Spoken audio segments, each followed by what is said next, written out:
ये दोनों जॉनरा साथ मिलकर बहुत धूम मचा रहे हैं, जिसमें बॉलीवुड की भूल भुलैया फ्रेंचाइजी और मैड सिनेमैटिक यूनिवर्स काफी फेमस और हिट है।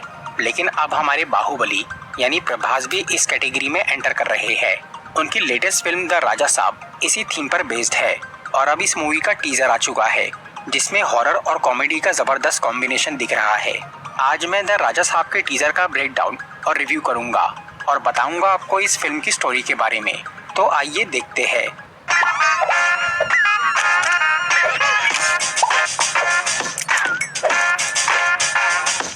सबसे पहले तो ये कहना पड़ेगा कि भले ही मूवी वालों ने इस वीडियो को टीजर कहा है, लेकिन इसका ड्यूरेशन 2.5 मिनट है, मतलब एक ट्रेलर जितना लंबा।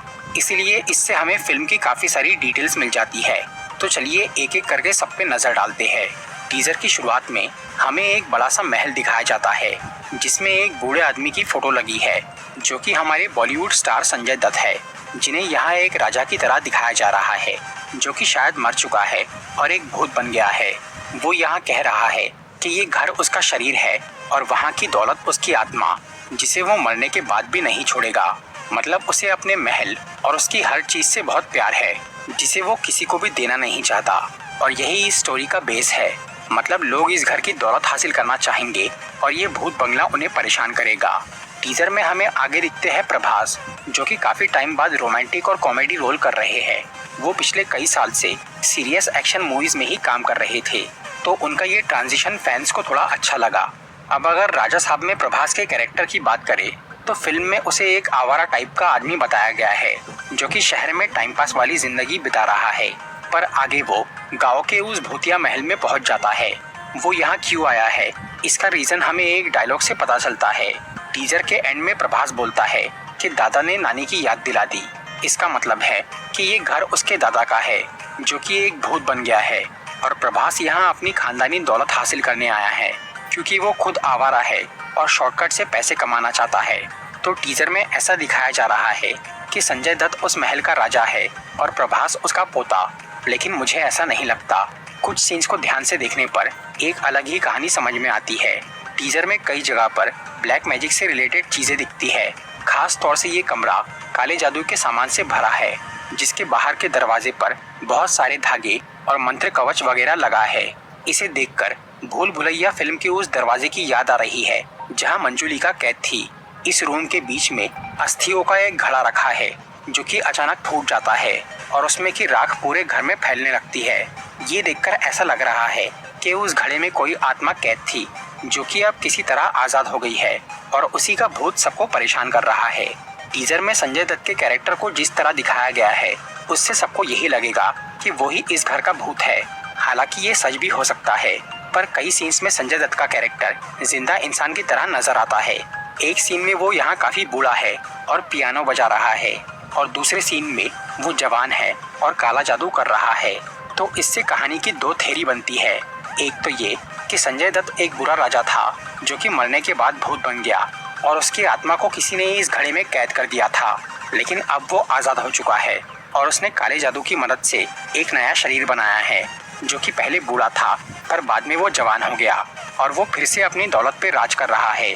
इसीलिए उसने यहाँ कई सारे गहने पहने हैं और प्रभास उसका पोता है, जो कि अपना अधिकार लेने आया है। लेकिन ये जालिम दादा उसे कुछ नहीं देना चाहता। तो ये तो वो बेसिक स्टोरी है, जो कि टीजर देखकर कोई भी गेस कर सकता है। पर दूसरी थ्योरी ज्यादा इंटरेस्टिंग और सही लग रही है, जिसके हिसाब से संजय दत्त का कैरेक्टर कोई राजा नहीं है, बल्कि वो एक बुरा जादूगर है, जिसने अपने काले जादू से असली राजा को मार के उसकी सारी दौलत हड़प ली और खुद उस महल पे कब्जा कर लिया। और उसने राजा की आत्मा को कैद कर दिया, जो कि अब वो घड़ा फूटने से आजाद हो गई है। तो अब सवाल आता है कि जब संजय दत्त एक बुरा जादूगर यानी विलेन है, तो फिर असली राजा कौन है? इसका जवाब ये है कि प्रभास इस मूवी में डबल रोल में है और फिल्म के मोशन पोस्टर में हम उसका दूसरा रूप देख सकते हैं, जिसके कपड़े और अंदाज एक राजा जैसा है। तो इसका मतलब ये है कि इस महल का असली राजा इस जवान प्रभास का दादा या पूर्वज था, जिसकी आत्मा अब उस जादूगर से अपना बदला लेना चाहती है।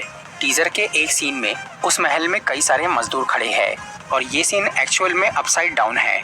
मतलब वो सब लोग महल की छत पे मौजूद है और उनके बीच एक कुर्सी पर कोई बैठा हुआ है, जिसने एक मजदूर को उल्टा लटका के रखा है।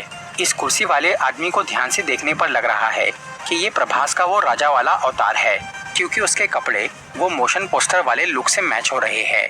तो हो सकता है कि ये सब मजदूर संजय दत्त यानी उस जादूगर के लिए काम करते हैं, जो कि इस राजा के भूत से निपटने यहाँ आए हैं।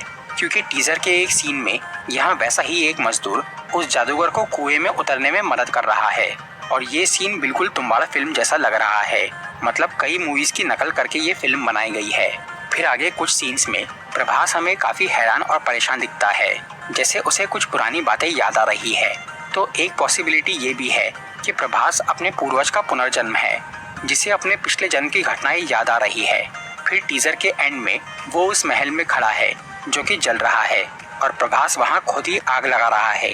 इस महल को जलाने का रीजन ये हो सकता है कि वो अपने दादा की आत्मा को मुक्ति दिलाना चाहता है, या फिर वो उस जादूगर की बुरी शक्ति को रोकने के लिए महल को तबाह कर रहा है। टीजर की एक्स्ट्रा डिटेल्स की बात करें तो कुछ सीन्स में हमें इस महल में एक औरत का भूत भी दिखता है, जो कि एक पेंटिंग से बाहर निकल रही है और उसके बाल सांप जैसे है। फिर टीजर के एंड में हमें एक उल्टी भूतनी नजर आती है। ये औरत राजा की बीवी हो सकती है, जिसकी यहाँ महल में एक बड़ी सी फोटो लगी है, और शायद वो भी अपने पति की तरह ही भूत बन चुकी है, या फिर ये औरत फिल्म का मेन भूत ही है, जो कि अलग अलग रूप में प्रकट हो रहा है। एक सीन में हमें बॉलीवुड एक्टर बोमन ईरानी भी दिखते हैं, जिनके हाथ में एक जलती हुई किताब है, और उनके सामने एक बूढ़ा आदमी खड़ा है, जो कि वो जादूगर हो सकता है। बोमन ईरानी का ये कैरेक्टर एक लाइब्रेरियन लग रहा है, जिसे भूत प्रेतों के बारे में जानकारी है, जैसा कि स्त्री फिल्म में पंकज त्रिपाठी का कैरेक्टर रुद्रा था। ये तो था टीजर का ब्रेकडाउन। अब बात करते हैं इसके रिव्यू और मूवी की एडिशनल डिटेल्स की। इस फिल्म का जॉनरा हॉरर कॉमेडी है, और इसके टीजर को देखकर हमें याद आती है बॉलीवुड की भूल भुलैया और स्त्री फिल्म की, जो कि इसी कैटेगरी की मूवीज है और काफी ज्यादा हिट है। इसीलिए ये बात एकदम साफ है कि प्रभास की ये फिल्म स्त्री और भूल भुलैया की कॉपी करके बनाई गई है, क्योंकि टीजर देखने पर हमें बिल्कुल उन्हीं मूवीज की फीलिंग आती है। वैसे तो अक्सर बॉलीवुड वाले साउथ फिल्म इंडस्ट्री की कॉपी करते हैं, लेकिन इस बार साउथ वालों ने बॉलीवुड का फॉर्मूला अपनाया है। अब देखते हैं कि ये फिल्म कितनी हिट होती है। वैसे फिल्म के ग्राफिक्स बढ़िया लग रहे हैं, और उसी की वजह से ये फिल्म डिले हुई है।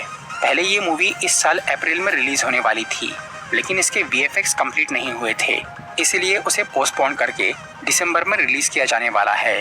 ग्राफिक्स के अलावा फिल्म की कास्ट भी जबरदस्त है। एक तो प्रभास का स्टारडम और संजू बाबा का नेगेटिव रोल, जो कि सबको काफी पसंद है। इनके अलावा मूवी में साउथ की 3 अच्छी एक्ट्रेसेस भी शामिल है। इस फिल्म की शूटिंग के लिए हैदराबाद में एक बहुत बड़ा सेट बनाया गया था, जो कि 41,000 स्क्वायर फीट का है, क्योंकि ये महल ही काफी ज्यादा बड़ा है और मूवी की मैक्सिमम शूटिंग यहीं पे हुई है।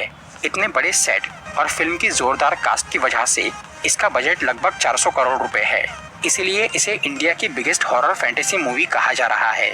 फिल्म की स्टोरी तो ठीक लग रही है, और यहाँ हॉरर और कॉमेडी का भी बढ़िया कॉम्बिनेशन है, लेकिन क्या ये बॉलीवुड की हिट फ्रेंचाइजीज की बराबरी कर पाएंगी या नहीं, ये तो मूवी